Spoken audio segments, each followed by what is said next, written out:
नमस्कार. ज्यावेळेला एखाद्याचं अचानक वजन वाढायला लागतं किंवा अचानक थकवा जाणवायला लागतोय आहे आणि मग थंडी वाजून येते, केस गळायला लागतात, अशा वेळेला आपल्याला काही टेस्ट सांगितले जातात आणि अनपेक्षितपणे आपल्याला असं लक्षात येतं की आपल्याला थायरॉईड झालेला आहे. पण मग थायरॉईड झाला आहे म्हणजे नेमकं आपल्याला काय झालेलं आहे? थायरॉईड का होतो? त्याचे काही प्रकार आहेत का? आणि तो बरा होऊ शकतो का? हे सगळं आपण आजच्या भागामध्ये पाहणार आहोत. नमस्कार मंडळी, मी डॉक्टर पल्लवी निंबाळकर. आपण आपल्या चॅनलवर कायमच हेल्दी राहण्यासाठीचे भरपूर व्हिडिओ टाकत असतो. मध्ये मध्ये काही कारणांमुळे आपल्याला हे व्हिडिओ टाकता आले नाहीत, त्याबद्दल माफी असावी. पण आता इथून पुढे आपण कंटिन्यू हे व्हिडिओ टाकणार आहोत. तर आजच्या भागामध्ये आपण पाहणार आहोत की थायरॉईड म्हणजे नेमकं काय, थायरॉईडचे काय काय प्रकार आहेत आणि थायरॉईड बरा होण्यासाठी आपल्याला काय करता येईल. तर सगळ्यात आधी पाहूया की थायरॉईड म्हणजे काय. तर थायरॉईड म्हणजे की आपल्या मानेच्या समोरनं एक फुलपाखराच्या आकाराची ग्रंथी असते किंवा ग्लँड असते, त्याला आपण थायरॉईड ग्लँड म्हणतो. आणि ही ग्लँड काय काम करते, तर ही ग्लँड थायरॉईड नावाचा एक हार्मोन तयार करते.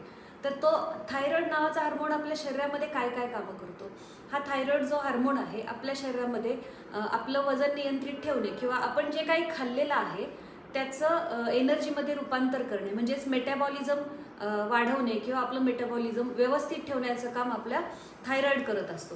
तसेच आपली ओव्हरऑल एनर्जी आपल्या शरीराला पुरवणे, तसेच आपल्या हृदयाची जी काही गती आहे ती व्यवस्थित ठेवण्याचं काम थायरॉईडचं असतं. तसेच उष्णता किंवा थंडीचं सेन्सेशन हे आपल्याला थायरॉईडमुळे कळत असतं. मग हा थायरॉईड झाला हे आपल्याला कसं ओळखता येतं, तर त्यासाठीच्या काही ब्लड टेस्ट आहेत, T3, T4 आणि TSH. ह्या साध्या ब्लड टेस्ट आपण केल्या, त्यामधले जे काही रिडिंग्स आहेत त्याच्यावरून आपल्याला कळतं की आपल्याला थायरॉईड झाला आहे किंवा नाही. तर मग हे थायरॉईडचे पण दोन प्रकार येतात. म्हणजेच काय की थायरॉईड जी ग्लँड आहे, थायरॉईड ग्रंथी जी आहे, त्याच्यामधनं ज्या वेळेला थायरॉईड कमी प्रमाणात तयार व्हायला लागतो तर त्याला आपण हायपोथायरॉइडिझम असे म्हणतो. म्हणजे थायरॉईड हार्मोनचं प्रमाण कमी झालेलं असतं आणि ज्या वेळेला थायरॉईड हार्मोनचं प्रमाण वाढतं त्यावेळेला हायपरथायरॉइडिझम असं म्हटलं जातं. तर आपण आता पाहूया की हायपोथायरॉइडिझम आणि हायपरथायरॉइडिझम यांची दोघांची वेगवेगळी लक्षणे आपण पाहणार आहोत. तर हायपोथायरॉइडिझममध्ये काय होतं, अर्थातच थायरॉईड जो हार्मोन आहे तो कमी प्रमाणात तयार झाल्यामुळे आपल्या शरीराचं मेटाबॉलिझम व्यवस्थित होत नसल्यामुळे वजन वाढायला लागतं.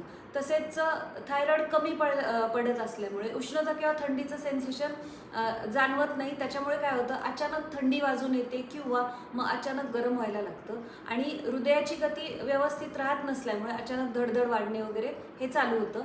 आणि हे जे काही आपलं धातूंचं पचन करणं किंवा आपली जो आपण आहार घेतलाय त्याचं पचन व्यवस्थित न झाल्यामुळे, थायरॉईड आपला कमी असल्यामुळे मग सगळ्या धातूंवर परिणाम व्हायला लागतो आणि त्याच्यामुळे मग आपल्याला आपले केस गळणे, आपली त्वचा निस्तेज होणे या प्रकारची आपल्याला लक्षणे दिसून यायला लागतात. ही सगळी लक्षणे आपल्याला हायपोथायरॉइडिझममध्ये दिसतात.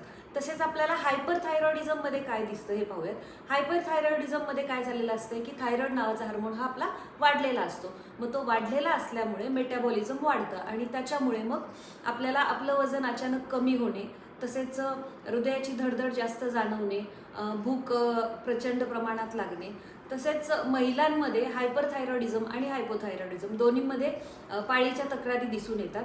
हायपरथायरॉइडिझम ज्यांच्यामध्ये आहे किंवा त्यांना पाळीमध्ये अंगावरनं जास्त प्रमाणात जाणे किंवा पाळी कमी दिवसाच्या अंतराने येणे अशा प्रकारची लक्षणे दिसून येतात. तसेच ज्यांना हायपोथायरॉइडिझम आहे त्यांच्यामध्ये पाळी वेळेवर येत नाही, जास्त प्रमाणात लेट व्हायला लागते, म्हणजे 3-3, 4-4 महिन्याने पाळी यायला लागते आणि अंगावरनं कमी प्रमाणात जायला लागतं. तसेच हायपोथायरॉइडिझममध्ये वजन हमखासच वाढतं कारण मेटाबॉलिझम कमी झालेला असतो आणि थकवा खूप जास्त प्रमाणात जाणवत असतो. कारण की आपलं मेटाबॉलिझम कमी झाल्यामुळे आपल्याला एनर्जी कमी प्रमाणात मिळत असते आणि म्हणून आपलं शरीर थकतं आणि सुस्ती जाणवते. तर मग आपल्याला हा थायरॉईड बरा करता येऊ शकतो का? हो, नक्कीच आपल्याला हा थायरॉईड बरा करता येऊ शकतो. त्यासाठी आपल्याला काय करायचं आहे की हा थायरॉईड जो काही आहे तो होण्याची जी कारणे आहेत, म्हणजेच काय की हा एक ऑटोइम्युन डिसीज म्हणून सुद्धा होऊ शकतो किंवा ही अनुवंशिकता आहे किंवा मग हा आयोडीनची कमतरता ज्या वेळेला आपल्याला होते त्याच्यामुळे देखील आपल्याला थायरॉईड होतो. तसेच आपल्याला स्ट्रेसमुळे होतो आणि प्रेग्नन्सीमध्ये होऊ शकतो हा थायरॉईड. तर मग हा थायरॉईड आपल्याला बरे करण्यासाठी आपल्या आहाराच्या सवयी आपल्याला बदलाव्या लागतात. तसेच आपल्याला योग्य प्रकारचा व्यायाम घ्यावा लागतो आणि थायरॉईडसाठीची जी काही औषधे सांगितलेली आहेत ती आपण नियमित घेतली तर आपल्याला ते औषधे व्यायाम आणि आहार यांची ज्या वेळेला आपण व्यवस्थित सांगड घालून ट्रीटमेंट चालू करत असतो थायरॉइडची, त्यावेळेला आपल्याला हळूहळू आपली औषधे कमी येऊ शकतात. कदाचित आपली बंद होऊ शकतात, पण बंद होतीलच अशी खात्री नसते. कारण बऱ्याचदा थायरॉइडचा ट्यूमर झाला किंवा थायरॉइडची ग्रंथीला सूज आल्यामुळे तो भाग काढून टाकावा लागतो. अशा वेळेला मग त्या व्यक्तीला आपल्याला बाहेरनं औषधं द्यायची गरज असते. म्हणूनच प्रत्येक वेळेला असं होत नाही की थायरॉइडची औषधे ही पूर्णपणे बंद होतील, पण आपण थायरॉइड वाढू देऊ शकत नाही आणि तो झालेल्या थायरॉइडमुळे शरीरावर जे काही इतर परिणाम होणार आहेत ते आपण कमी करू शकतो. मंडळी, आजचा व्हिडिओ तुम्हाला कसा वाटला मला नक्की कळवा आणि आपण पुढच्या व्हिडिओमध्ये देखील थायरॉइडविषयीच माहिती मिळवणार आहोत. तर नक्कीच आपल्या चॅनलला फॉलो करा आणि नवीन नवीन माहिती मिळवत राहा. नमस्कार.